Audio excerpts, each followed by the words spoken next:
Welcome back. और हमारे साथ हैं जी आज कनाडा कंट्री से। अपना तारुफ भी खुद ही कराएंगे। ये बहुत गुरुद्वारे के बिल्कुल पास ही मस्जिद है, साथ में ये एक चलाते हैं अपना सेंटर। तो बताइए आप कुछ इसके बारे में। मेरा नाम जी अकमल कुरैशी है। ये ब्रैम्पटन इस्लामिक सेंटर है। हाँ, यहाँ से करीबी बिल्कुल वॉकिंग डिस्टेंस पे गुरुद्वारा भी है।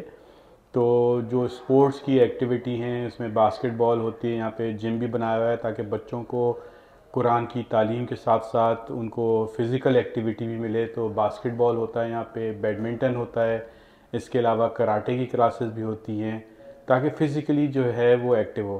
तो इस वक्त आप लोग आए हुए हैं तो बास्केटबॉल का सेशन चल रहा है। इसमें हमारे बहुत सारे सेशन होते हैं, लड़कियों का भी सेशन होता है, बच्चों का भी होता है, डिफरेंट एज ग्रुप्स का सेशन होता है। आपको कितने साल हो गए सर ये चलाते हुए? इसको चलाते हुए तकरीबन 4 साल हो गए हैं। ये बना हुआ तो जब से था, बीच में कोई और लोग चला रहे थे, ओके। मुझे चलाते हुए 4 साल हुए हैं। यहाँ की सोसाइटी वगैरह होती है क्या? यहाँ की मैनेजमेंट है। ओके। मुमताज़ साहब जो हैं वो यहाँ की मैनेजमेंट के हेड हैं। बाकी उन्होंने डेजिग्नेट किया हुआ है, जो भी काम होते हैं वो दूसरे लोग अपने काम के हिसाब से उसको देखते रहते हैं ताकि यहाँ का निज़ाम जो है वो ठीक चलता रहे। बहुत अच्छी बिल्डिंग भी बहुत अच्छी बनाई हुई है आप लोगों ने, और मैंने देखा बहुत अच्छा मुझे लगा। बिल्कुल क्लीन और बहुत अच्छे साहब भी सर भी मिले। कितने प्यार से हमें रेस्पेक्ट भी की कि आप हमसे आइए बातचीत कीजिए। कुछ और बताइए इसके बारे में। इसको बिल्डिंग को बने हुए कितने साल हो चुके हैं? ये एक्चुअली हम लोग, अगर इसकी मैं पुरानी हिस्ट्री में जाऊँ, ब्रैम्पटन में शुरू में हम लोगों ने एक दुकानों जैसी चीज़ें, जैसे गराज वराज नहीं होते कार के, इस तरह में मस्जिद बनाई हुई थी। उसमें टेम्परेरी हम लोग नमाज़ पढ़ते थे। फिर हम लोगों ने को ये चर्च था एक्चुअली इनिशियली। ओके। तो ये जब बिकने पे लगा तो इसको जो वहाँ के मैनेजमेंट थी, हमने कोशिश करके फ़ंड रेज़ करके और डाउन पेमेंट जो भी कुछ करके फिर इस प्रेमिसेस को लिया। तो उसके बाद हमने इसको थोड़ा सा चेंज किया अकॉर्डिंग टू आर कल्चर। इसमें ये जो मीनार देख रहे हैं मस्जिद में, जो कि रिक्वायरमेंट है, ये सारी चीज़ें फिर बाद में बनाई गई। इसको फिर हमने मोल्ड किया according to our needs. Building भी बहुत खूबसूरत बनाई है, बहुत देखकर हाँ, ही आपका दिल खुश हो जाएगा। मैं बाहर का सीन भी दिखाता हूँ आपको। तो यहाँ पर कितने बच्चे आप बुलाते हैं जी एक टाइम में? ये तो डिपेंड करता है। जैसे एक कभी कभार सेशन होता है जिसमें कि पर आवर बच्चे जो हैं वो 10 से 15 भी होते हैं। क्योंकि ये जो कोर्ट है ये हाफ कोर्ट है, फुल ओके। बास्केटबॉल कोर्ट नहीं है, उसके लिए काफ़ी बड़ी जगह चाहिए होती है। तो उसी हिसाब से हमने बच्चों की भी रिक्वायरमेंट रखी है ताकि वो कोई आराम से ताकि खेल सकें। और बैडमिंटन के यहाँ पे 2 कोर्ट हैं, उसमें भी जो है कंपटीशन भी होता है, इनामात भी मिलते हैं, कप भी मिलते हैं। तो इस तरह से ये है कि बच्चों का एक इंटरेस्ट बनता है। जब भी आप किसी भी रिलीजन या किसी भी कल्चर में देखें, अगर आप बच्चों को शुरू से इन्वॉल्व करते हैं तो आपको थोड़ा सा उनको फिज़िकल और कोई ऐसी चीज़ें जिसमें कि उनकी खुशी हो, जिसमें उनको जाने का शौक़ बने, तो वो अनासर भी आपको रखने पड़ते हैं। तो ये और फिज़िकल वर्क जो है, फिज़िकल एक्टिविटी, वो यंग एंड इवन हमारे जैसे लोगों के लिए भी इम्पॉर्टेंट है। तो वो उस फैक्टर को रखते हुए बनाया है। तो इसका कोई चार्ज वगैरह आप लेते हैं? इसका हम मिनिमल चार्ज लेते हैं। जैसे कि ये सेशन है, 8 बास्केटबॉल का सेशन है, इसके हम $100 लेते हैं। जो मार्केट रेट है वो अराउंड 300 के करीब है। $100 पर? No, for the full 10 session, 8 to 10 sessions. Okay. तो कितने टाइम का होता है session? Each session is 1 hour. Okay.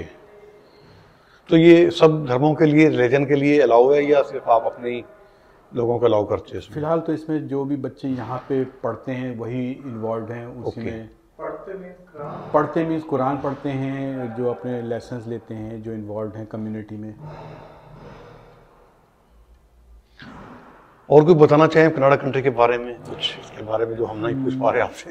Actually Canada country काफ़ी यानी कि इस तरह का कंट्री है, यहाँ पे हर कल्चर को, हर रिलीजन को अपना रिलीजन बिल्कुल जिस हिसाब से वो करना चाहते हैं उसकी इजाज़त होती है।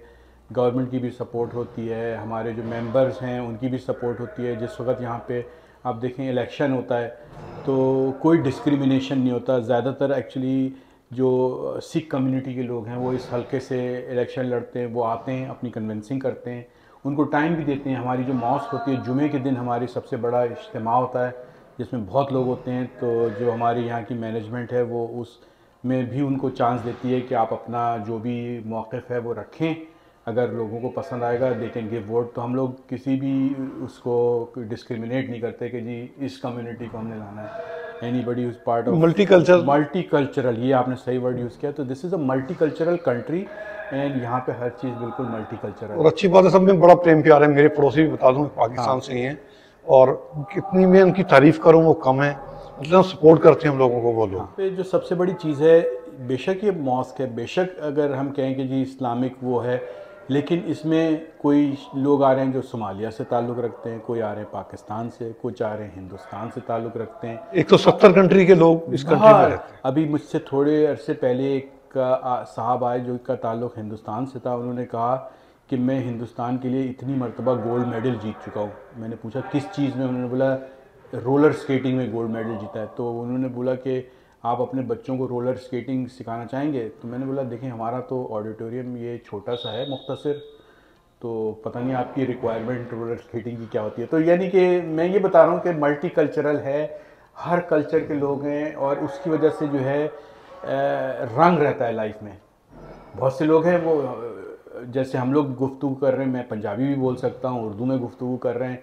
बहुत से लोग हैं वो सिर्फ इंग्लिश में ही कम्युनिकेट कर सकते हैं, क्योंकि उनकी अगर सोमाली लैंग्वेज है तो वो मैं नहीं बोल सकता। तो you know what, this is wonderful, very good. और इसी तरह से मेरे घर हैं, मेरे पड़ोस में पहले सिख लोग रहते थे, आजकल मेरे पड़ोस में सामने हिंदू लोग रहते हैं। तो culture is not the thing, this is a very acceptable. I wish पूरी दुनिया में इंसानियत होना जरूरी है, इंसानियत होनी चाहिए। Very good. और मैं आप लोगों के उसको भी बहुत इम्प्रेस हूँ। मैं आपको एक वाक़या बताऊँ जो कि मेरे दिल पे जाके लगा। मैं ये बात बता रहा हूँ बहुत ही पहले की, कि जब आपका डिक्सी वाला गुरुद्वारा समझ लें कंस्ट्रक्शन फेज़ में था। ओके। और मैं कहीं से आ रहा था और मैं समझा जिस तरह से लोगों को मैंने देखा दुपट्टा ओढ़े हुए हैं, मैंने बोला ये साढ़े बंदे हैं, तो चलो नमाज़ पढ़ लेते हैं। अब मैं चला गया, मुझे नहीं पता था कि वो गुरुद्वारा है। मैंने अपने वहाँ पे नमाज पढ़ी, क्योंकि उस वक्त वो बना नहीं था, तो बाहर सैंड में ही गर्मियों का मौसम था। तो जब पीछे से मेरे को, जब मैंने नमाज़ ख़त्म की तो एक सरदार जी दो खड़े थे, उन्होंने हाथ टच किया। तो मैंने सोचा ओह मैं गड़बड़ हो गई, मैंने इनके इधर नमाज़ पढ़ ली, शायद नाराज़ हो गए। उन्होंने बोला नहीं, आपको जो अपनी इबादत कर रहे हैं कर लें, उसके बाद खाना खाए बगैर नहीं जाइएगा, हमारे साथ खाना खाइएगा। I mean this is what really strikes me, बजाय इसके कि मैं ये सोचूं कि जी कि ये नाराज़ हो जाएंगे कि यार इन्होंने आके गुरुद्वारे में नमाज़ पढ़ ली, but he treated me so nicely, so very impressed. बहुत अच्छा लगा आपने हमारे साथ ये वाक़या भी सुनाया हमको, और थैंक यू सो मच हमसे बात करने के लिए। बहुत बहुत शुक्रिया आपका। यहाँ पे एंटर होते ही हमारे लेफ़्ट पे लाइब्रेरी है, तो लाइब्रेरी में जो हमारे रिलीजन की बुक्स हैं, इस वक्त ये बंद है तो क्योंकि आपके पास यहाँ पे टाइमिंग्स लिखे हुए हैं, जो भी पढ़ना चाहते हैं बुक्स बोरो भी कर सकते हैं। इसी तरह हम लोग अपने ये फूड बैंक भी करते हैं। फूड बैंक का जो भी सामान है जो लोग डोनेट करते हैं वो इसमें रख देते हैं। तो जो भी लोग होते हैं, फूड बैंक को फिर आप कहाँ करते हैं? यहाँ पे लोगों को कुछ, हम लोगों को पता है कि क्योंकि हम लोगों के रिलीजन में ये है कि किसी को जिक्र न करो, बताओ नहीं। तो जो लोग हैं उन्होंने आपस में चुपचाप से जो भी बात की हुई है, तो उनको we know who they are, उनको जो है सामान पहुँचा दिया जाता है। 2.5% होती है। कितने? 2.5%। ओके। 2.5% of the income. तो वो जो है लोग देते हैं। इसके अलावा जैसे ईद आती है तो उसमें फ़ितरा होता है, एक रिक्वायरमेंट, वो पैसे जमा होते हैं। ज़कात के बाद खैरात होता है, उसके पैसे जमा होते हैं। उसके अलावा जब कोई बीमार हो जाता है तो वो उसका सदका कहते हैं, सदका देते हैं। वो भी एक तरह से ये सब फाइनेंस जो है जमा होते हैं। जैसे इंडिया या पाकिस्तान में होता है बिल्कुल सेम ऐसे ही होता है। हाँ वैसे ही होता है, सेम होता है। उसके बाद यहाँ से जैसे ही आप एंटर होते हैं, जुमे के दिन जो है ये सारे शू रैक्स हैं, लोग अपना रख के पहले यहाँ पे कुर्बानी का गोश्त भी जमा करते थे, जैसे अभी ईद गुजरी है तो जो भी गरीब गुरबा होते हैं। उसके अलावा ये ऑडिटोरियम है, और ऑडिटोरियम में यहाँ पे मुख्तलिफ स्पोर्ट्स जो कि मैंने जिक्र किया है।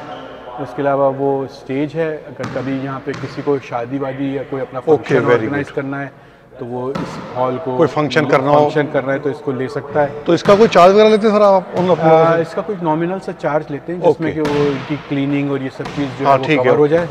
कोई इसमें ये कोई प्रॉफिटेबल काम के हिसाब से नहीं। नहीं, बहुत अच्छा, वेरी गुड। स्पीकर ये वो सब ऑलरेडी लगाए हुए हैं, तो जो भी है यहाँ पे इसमें तो अभी एंटर नहीं हो सकते, लेकिन यहाँ पे हमारी नहीं मैं दरवाज़ा खोल लेता हूँ तो अब यहाँ पे ये हमारा पूरा प्रेयर का जो एरिया है वो है। और एक चीज़ है जो कि वुज़ू की जाती है, जो नमाज़ पढ़ने से पहले अपने आप को क्लींजिंग की जाती है, उसका भी एरिया सब वहाँ पे है। और बाकी ये टीचिंग होती है अंदर ही, जिसमें धोना होता है सब कुछ। हाँ, हाथ पाँव मुंह धोना होता है। हाँ, तो ये था आपका। तो ये जो फिर जो इंडिया में जैसे बोल देते हैं अपन उसको बोलते हैं अजान। हाँ, अजान एक्चुअली 5 टाइम पे होती है, लेकिन ये है कि इसमें उस तरह की अजान नहीं होती जैसे कि आप इंडिया में देते हैं। यहाँ पे इस हॉल के अंदर ही साउंड होती है और इस हॉल के अंदर आवाज़ आ जाती है अजान की। तो जिनको पता हो टाइम से आ ही जाना है यहाँ पर। हाँ, और टाइम जो है ऑनलाइन इनकी वेबसाइट है, उस पर टाइम्स होते हैं, तो लोग उसी टाइम के हिसाब से आते हैं। तो ये जो है बास्केटबॉल के कोच हैं ज़ुबैर कुरैशी। अच्छा, आइए सर, वेलकम। ये काफ़ी अरसे से बच्चों की खिदमत कर रहे हैं। Very good. काफ़ी अरसे से ये इस कम्युनिटी की खिदमत कर रहे हैं। तो लग रहा है बच्चों जी लड़के लड़की दोनों को इन्होंने कोचिंग की है। काफ़ी इनके बच्चे जो हैं वो मैं भी कराची पाकिस्तान से हूँ। Very good. मैं भी वहाँ पैदा हूँ। सो जहाँ मैं काम करता हूँ उसका नाम है गेम 6 स्पोर्ट्स एकेडमी, और वो एक्चुअली एक उसका नाम है हरजोत बेन सिंह। और आपको कितने साल हो गए सर यहाँ? मुझे हो गए हैं यहाँ पर पूरी ज़िंदगी। तो मैं यहाँ पर आया था 5 साल का था, तो पूरी ज़िंदगी हो गई है यहाँ।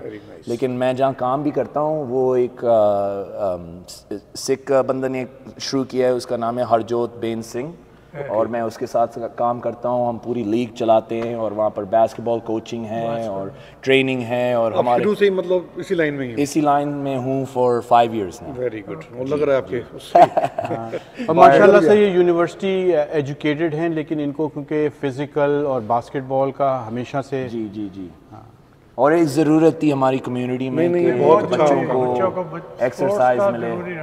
हाँ, और वो उनके लिए रोल मॉडल्स भी ज़रूरी है ना, कि बिग ब्रदर जैसे लोग हों, उनसे बात हो जाए और एक्सरसाइज और मज़ा भी हो जाए। बहुत अच्छा लगा आप लोगों से यही करते हैं। हाँ, बहुत अच्छा लगा। ठीक है सर, थैंक यू। शुक्रिया आपका बहुत बहुत। Okay sir, thank you. Okay ji.